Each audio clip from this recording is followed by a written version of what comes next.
Okay, let's just dive right into this. I want you to start by putting yourself in a truly, honestly unimaginable position.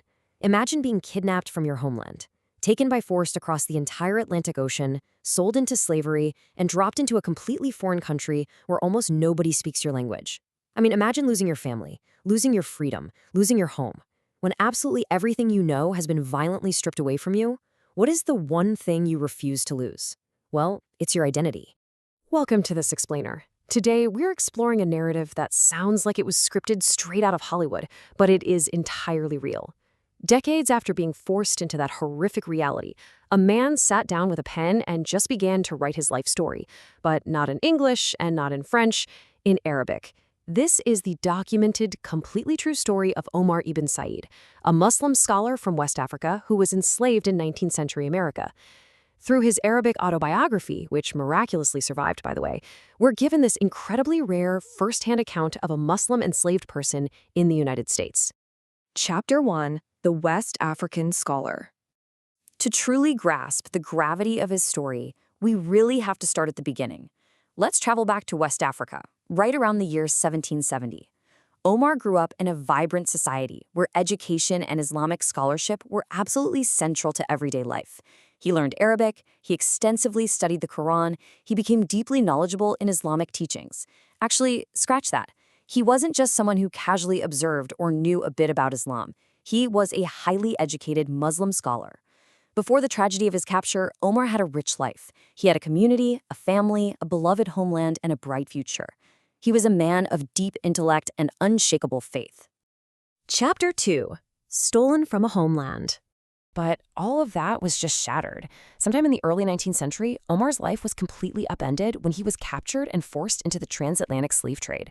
Before captivity, think about who he was: a scholar, a family member, a Muslim, a community leader.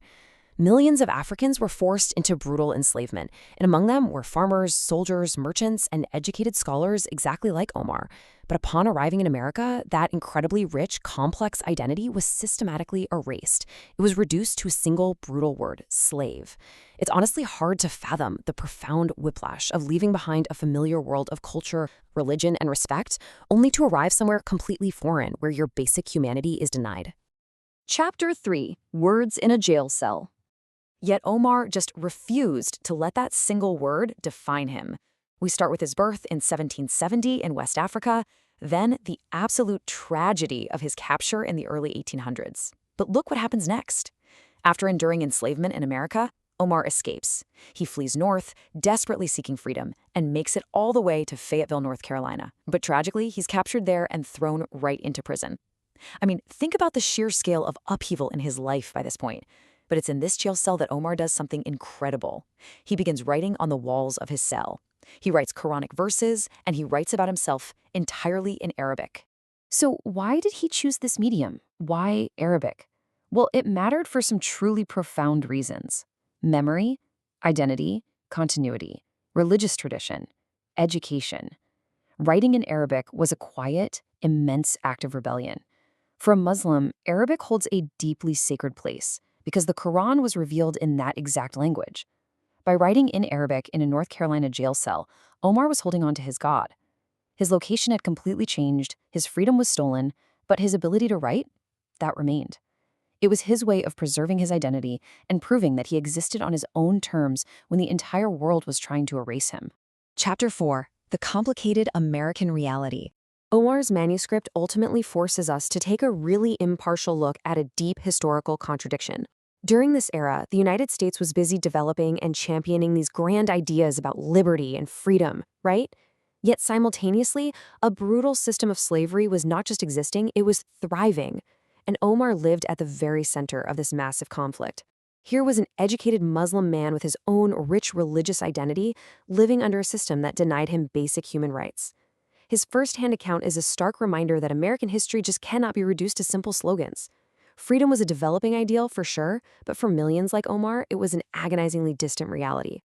You know, when we look at history, statistics can sometimes accidentally erase the humanity of it all.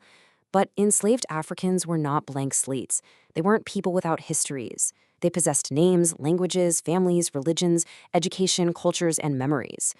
Omar's survival and his autobiography are literal proof that enslaved individuals brought incredibly rich histories and vibrant cultures with them across the ocean.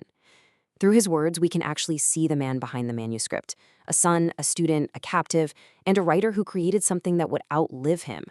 Chapter 5: A Voice That Survived.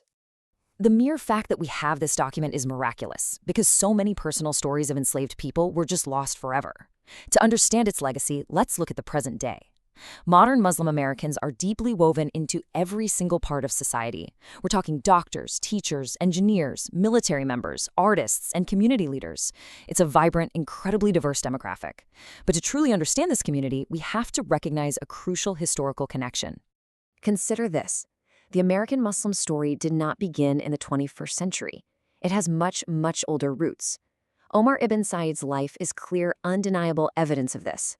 His Arabic manuscript acts as a bridge spanning West Africa and America, connecting Islam and American slavery, capturing the tension between freedom and captivity. His story expands the very definition of American history, reminding us that African history and Islamic history have been deeply historically interwoven with the fabric of America for well over 2 centuries. Which leaves us with this final, profound question. If history is written by the victors, what can we learn from the voices that simply refuse to disappear? They could take Omar from his homeland. They could take his freedom, but they could not erase his voice.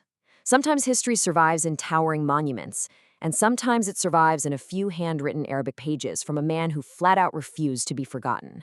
I really hope this explainer shed some light on the extraordinary resilience of Omar ibn Said. If you found his story as surprising and powerful as I did, make sure you subscribe to uncover more forgotten chapters, hidden stories, and voices from history that absolutely demand to be heard.